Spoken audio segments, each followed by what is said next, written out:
பழம்பொரி recipe எப்படி பண்ணுறதுன்னு பார்க்கலாமா? ஆல்ரெடி இன்க்ரீடியன்ட்ஸ் எல்லாம் நான் ஸ்க்ரீனில் கொடுத்துருக்கேன். ஸோ அதை நீங்கள் பார்த்து செக் பண்ணிக்கோங்க. அண்டர் 5 மினிட்ஸில் பண்ணுற ஒரு சூப்பர் டேஸ்டியான ரெசிபி இது. ஒரு பேனில் ஆயிலை ஹீட் பண்ணிக்கலாம். அந்த ஆயில் ஹீட் ஆகிறதுக்குள்ளேயே வெட் இன்க்ரீடியன்ட்ஸ் எல்லாமே நீங்கள் மிக்ஸ் பண்ணிக்கோங்க. So maida 1 cup, 2 tablespoon rice flour, 2 tablespoon sugar and 1 tablespoon rava.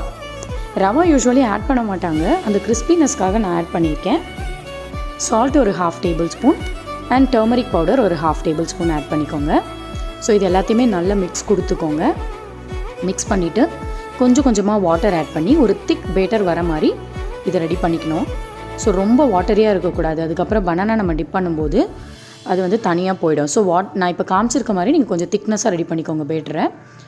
So இது இருக்கட்டும். பனானா ஸ்லைசஸ் இந்த மாதிரி தின்னாக ஸ்லைஸ் பண்ணிக்கோங்க நான் காமிச்சிருக்க ஷேப்பில். அதுக்கப்புறமா நம்ம ஆல்ரெடி ரெடி பண்ணி வச்சுருக்க பேட்டரில் இந்த பனானாவை போட்டு மிக்ஸ் பண்ணிக்கோங்க. ஒரு ஃபோக் ஸ்பூன் இந்த மாதிரி யூஸ் பண்ணிக்கோங்க. ஸோ ஈஸியாக இருக்கும் அதில் மிக்ஸ் பண்ணுறதுக்கு.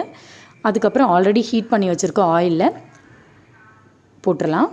ஸோ ஃப்ளேமை மீடியமில் வச்சுட்டு குக் பண்ணுங்கள். ஜஸ்ட் இதை நீங்கள் பண்ணதுக்கப்புறமே ஒரு 5 மினிட்ஸ்லேயே நல்லா குக் ஆகி மேலே நல்லா ஃப்ளஃபியாக வர ஆரம்பிச்சிடும். அது பார்த்தாலே உங்களுக்கு தெரியும். ஸோ 1 by 1 நீங்கள் இந்த மாதிரி போட்டு எடுத்துக்கோங்க. ஸோ இப்போ பார்த்தீங்கன்னா அது நல்லா ஃப்ரை ஆகிட்டு மேலே வந்திருக்கு. ஸோ இது மாதிரி நீங்கள் ஒரு பேட்சாக பண்ணி எடுத்துக்கோங்க. நேந்திரன் பனானா இருக்குது, என்ன பண்ணுறதுன்னு தெரியலனா கண்டிப்பாக இந்த ரெசிபி ட்ரை பண்ணி பாருங்கள். சூப்பராக இருக்கும். பட் டயட்டில் இருந்தீங்கன்னா கண்டிப்பாக இதை நீங்கள் ஸ்கிப் பண்ணிக்கோங்க. ரொம்ப டேஸ்டியாக இருக்கும். அப்புறம் நிறைய சாப்பிட்ருவீங்க. ஸோ தேங்க்யூ, பாய்.